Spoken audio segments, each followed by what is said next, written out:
Muy buenas noches, licenciada y queridos compañeros. Nosotros somos el grupo 2 de la carrera de Psicología de la Universidad Bolivariana del Ecuador, de la materia Teorías y Sistemas Psicológicos. A continuación vamos a hablar acerca de las 4 unidades y de lo que hemos visto en el transcurso de esta materia. A continuación daré la palabra a mi compañero que nos hablará acerca de la unidad 1, Nacimiento y Evolución de la Psicología. Buenas noches, querida doctora, buenas noches, queridos compañeros. Vamos a hacer una corta reseña de lo que fue el nacimiento y evolución de la psicología como ciencia. Corría el año de 1879 cuando el filósofo y psicólogo Wilhelm Wundt, 1832-1920, fundó el primer laboratorio de psicología experimental en la Universidad de Leipzig, Alemania. Esta fecha es considerada el referente histórico que marca el surgimiento de la psicología como una rama separada de la filosofía.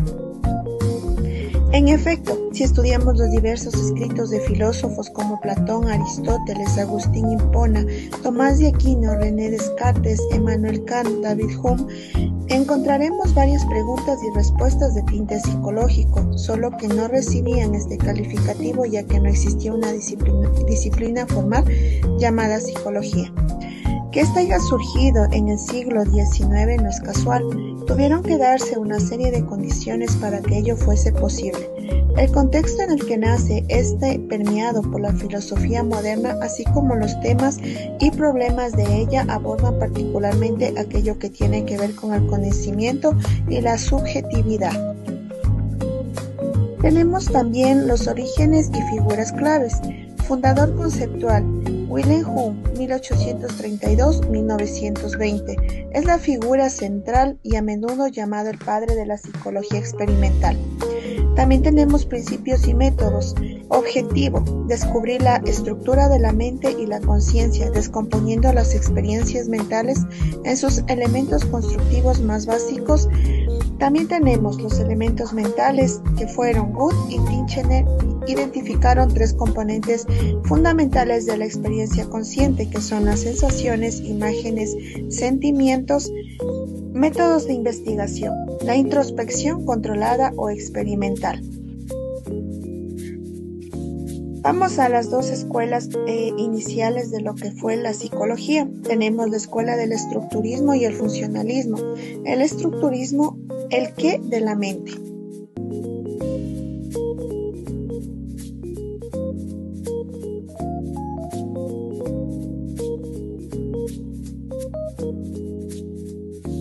El estructurismo fue la primera escuela del pensamiento en la psicología y buscó establecer la psicología como una ciencia empírica y experimental. Su fundador fue Wilhelm Wundt en 1832-1920. También tenemos los primeros programas académicos que fueron y se desarrollaron como psicología como ciencia. Se remota al establecimiento de los primeros laboratorios de psicología experimental a los finales del siglo XIX. Tenemos la expansión de los programas académicos. Estados Unidos, que fue el discípulo de Wundt, estableció el primer laboratorio de psicología en Estados Unidos. Los títulos académicos: en la década de 1880 se otorgó el primer título académico de profesor de psicología y el primer doctorado en psicología. Aparte de esto, también tenemos en España y en Iberoamérica la formación específica en psicología. En España comenzó en la creación de la Escuela de Psicología Aplicada en la Universidad de Madrid en 1953. Eso sería lo que puedo acotar acerca del inicio de la psicología. Muchas gracias por su atención. Gracias, compañero. A continuación le daré palabra a mi otro compañero que nos hablará acerca de la unidad 2, psicoanálisis. Buenas tardes, doctora, buenas tardes, compañeros. A mí me ha tocado lo que viene siendo la unidad 2 del psicoanálisis. Yo les voy a hablar del psicoanálisis ortodoxo, las disidentes y las culturalistas. Les voy a hablar primeramente del psicoanálisis clásico. Como protagonista tenemos a Sigmund Freud. Freud es el fundador del psicoanálisis y su aporte más importante es la idea de que gran parte de nuestra vida mental es el inconsciente.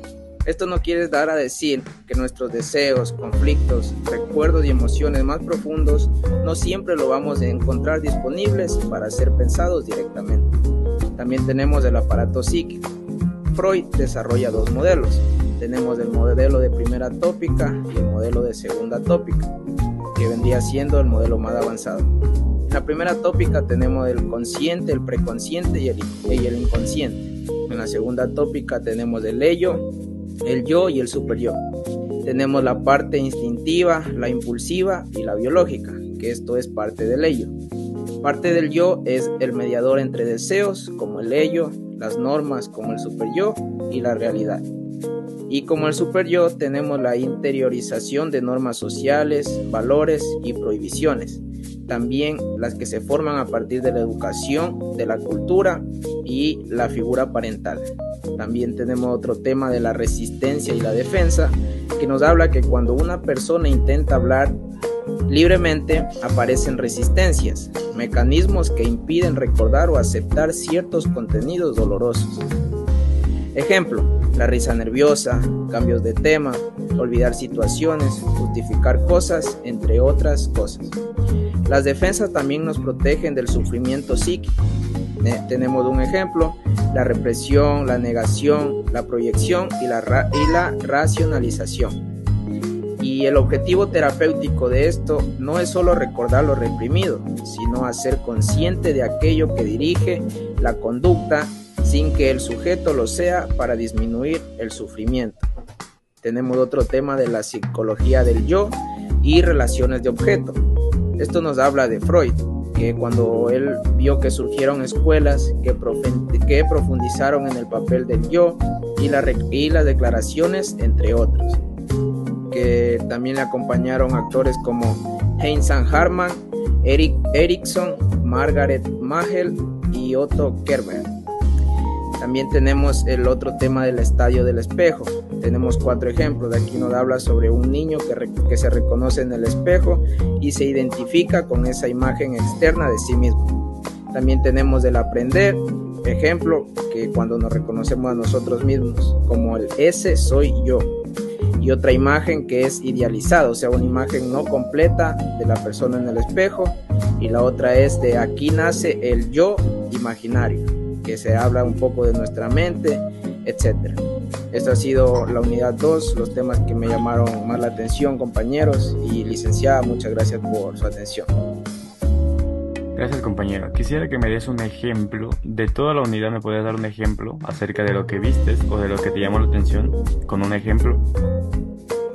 Sí, a mí me llamó la atención sobre el tema de la evolución de los bebés, que cuando nos hablaba de meses, ¿no? Cuando recién cumplimos un mes, luego 3 meses, luego 5 meses, así, que nos decían que el niño de 1 a 3 meses lo que experimenta y lo que más hace es, como quien dice, todo lo que ve, querer meterse a la boca, ¿no? Querer todo él sentir, estar jugando, etc.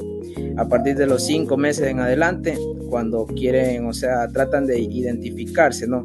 Por eso nos explicaba aquí y nos daba un ejemplo que en un espejo cuando se miraba se reconocía a sí mismo. Entonces eso me llamó mucho la atención de saber la evolución, cómo va el niño desarrollándose poco a poco, y así en sí ese fue el punto que quería conocer Freud sobre todos estos temas que nos habla de aquí en la unidad número 2, compañero.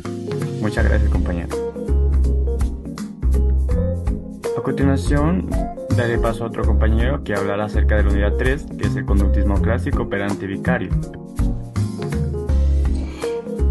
Muy buenas tardes con todos. A mí me tocó sobre la unidad 3, sobre el conductismo.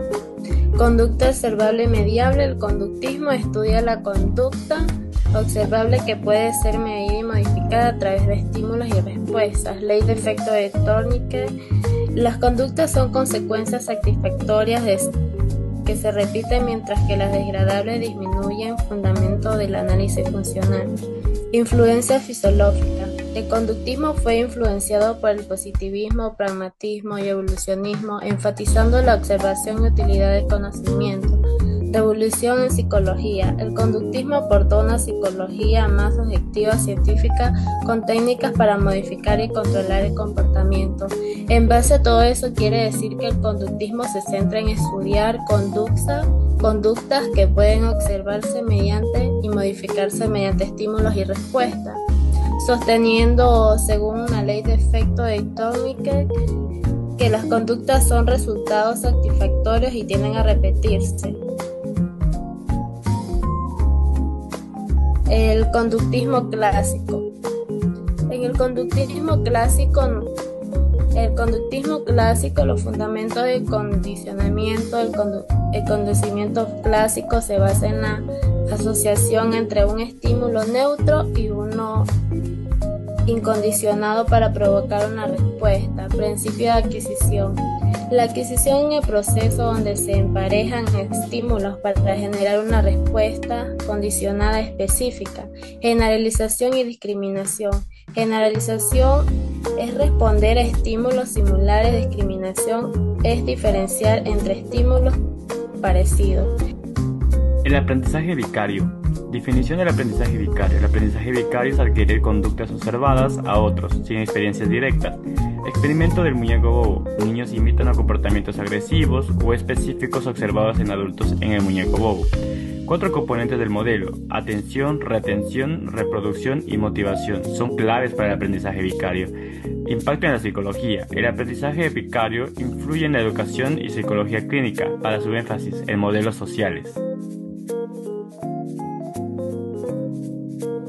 Aprendizaje operante. Conocimiento operante. El aprendizaje operante explica cómo las conductas se modifican según sus consecuencias o recompensa o castigo. Tipos de reforzadores. Los reforzadores positivos añaden estímulos agradables, mientras que los negativos eliminan estímulos adversos para aumentar las conductas. Castigo y modificación conductual. El castigo reduce conductas no deseadas mediante estímulos negativos o retirada de estímulos positivos. Aplicación neurobiológicas y robótica. Modelos neuronales explican el aprendizaje operante y son usadas con robótica para programar comportamientos adaptivos. A continuación, daré la palabra a mi compañero para que nos hable acerca de la unidad 4, que son corrientes humanistas, constructivista y gestal y cognitivista. Buenas tardes, docente, buenas tardes, compañeros. Pues a mí me ha tocado lo que es la unidad 4, corrientes humanistas, constructivistas, de Gestalt y la cognitivista. La psicología humanista, psicólogos humanistas compartían el deseo de introducir un nuevo espíritu que superaba los límites del conductivismo y del feudalismo. Al mismo tiempo, tuviera consecuencias de largo alcance para el individuo y para la sociedad. El ser humano debe ser estudiado como totalidad, organización en la que pueden formar parte del conjunto armónico, como la teoría de la motivación, por sus principios básicos, como una teoría esencial, naturalista, humanística. Debería darse por supuestos métodos, se mueven con el contexto de las ciencias naturales. Tenemos las necesidades básicas según Maslow. Tenemos el nivel 1, que son las necesidades de autorrelación, el nivel 2, necesidades de autoestima, nivel 3, necesidades de afiliación, nivel 4, necesidades de protección, y tenemos también lo que es el nivel 5, que son necesidades fisiológicas. Según Maslow, solo cuando una necesidad está cubierta, la persona busca satisfacer la siguiente etapa, que sería la etapa de la jerarquía, que se representa de forma de pirámide. También tenemos lo que son la motivación humana. Surge el deseo de satisfacer estas necesidades, avanzando desde las más simples hasta las más complejas. También tenemos lo que son las características del constructivismo. El aprendizaje es un proceso activo. El estudiante construye su propio conocimiento a través de la experiencia y la reflexión. Tenemos también la interacción social. El aprendizaje ocurre también a través del diálogo, la cooperación y el intercambio de ideas con otros. Tenemos también lo que es el conocimiento, que se construye y se transmite. El docente guía y orienta, pero el aprendizaje ocurre cuando el estudiante interpreta y organiza la formación según sus experiencias. Ahí viene lo que es la etapa sensomotriz. La etapa sensomotora, aunque el niño es incapaz de pensar durante los primeros años, sus acciones revelan un cierto orden y coherencia. La inteligencia sensomotora hunde sus raíces en primitivos reflejos de chupar, coger o llorar, o vocalizar o moverse. ya que la teoría de Gestalt son las sensaciones y sentimientos y demás elementos hallados en la introspección mataban lo más vivo y real y los fenómenos vivos que son objetos. El estudio es importante por conocer los procesos perspectivos. Habían suscitado el interés de los psicólogos y en especial las diferentes sensaciones, como los problemas en las formas, la forma circular o triangular, la dureza, la suavidad o objetos. Los acordes de las melodías musicales eran distintos a las sensaciones visuales o táctiles o auditivas que se componían. Las ilusiones perspectivas, la percepción del movimiento era explicada de la fisiológica en función del desplazamiento físico, del estímulo por la retina y por el área visual. Corresponde al movimiento aparente que no hay desplazamiento continuo del objeto. Los principios de Gestalt son una teoría que dice que el todo más que todo lo suma, enfocándose en unos principios de organización en la información. ¿Cuáles son sus principios básicos? La proximidad, lo que se está acercando se percibe como grupo. Tenemos lo que es la semejanza, lo percibido se percibe junto. La continuidad, vemos patrones o líneas continuas. Lo que es cierre, complementos, figuras incompletas. Figuras y fondos que son diferentes al objeto del fondo. Simplicidad, percibimos de forma la manera más simple. También lo que tenemos lo que es una teoría del cognitivismo. La teoría se basa en un trípode temático, lo que es uno la definición del método genético o la evolución del desarrollo. Las tesis de esos son procesos psicológicos superiores a orígenes de interacción social. La tesis de lo que tales solo pueden comprenderse a través de los instrumentos culturales o funciones mediadores. Eso sería todo de mi parte, la unidad 4. Pues muchas gracias, compañeros y docentes. Muchas gracias, compañero. Todo lo que nos mencionó el compañero está relacionado con una película, que es El método peligroso. Esta película está relacionada a la unidad 4. En este momento quisiera que uno de mis compañeros me explicara la relación entre el método peligroso y su utilidad para la psicología. Puede ser cualquiera de mis compañeros o el mismo que nos habló de la unidad 4. Son diferentes temas que se tratan, o sea, para opinar mío son diferentes temas, diferentes perspectivas que se ve a través de lo yo que veo del método genético y evolutivo del desarrollo, ya que son como diferentes en tratar a lo que percibe como figuras completas del objeto del fondo. Eso sería, compañero. Muchas gracias, compañero. Yo les voy a relacionar acerca de la película Un método peligroso y su utilidad para la psicología. Influenciada de Freud y Jung, Freud enfatiza la accesoriedad como origen de síntomas, mientras que Jung amplía la mente con símbolos personales y adversales. Aparte de Sabine Sperson introduce el sufrimiento como proceso creativo, anticipando ideas lacaniales en la psicoanálisis. Perspectivas terapéuticas modernas. La importancia de las relaciones humanas y manifestaciones emocionales en el cuerpo son claves para la terapia efectiva. Aplicación clínica para psicólogos. Comprender el sufrimiento, interpretar el lenguaje corporal y adaptar terapias promueven prácticas empáticas y transformadoras. Yo quería dar una pequeña conclusión sobre la película Un método peligroso en base a la psicología, ya que muestra cómo el surgimiento del psicoanálisis estuvo marcado no solo por ideas revolucionarias, sino también por conflictos personales, emocionales y éticos entre su protagonista. Muchas gracias, compañera. Y nos acaba de relacionar la película del método peligroso con la unidad 4 y lo que vimos de Gestalt. Eso sería de todo de nuestra parte. Espero que disculpen cualquier interrupción y cualquier falta de ortografía. Nosotros somos el grupo 2 y muchas gracias por su atención. Que tengan linda tarde. Muchas gracias, compañero y licenciado. Muchas gracias, Licen, todos.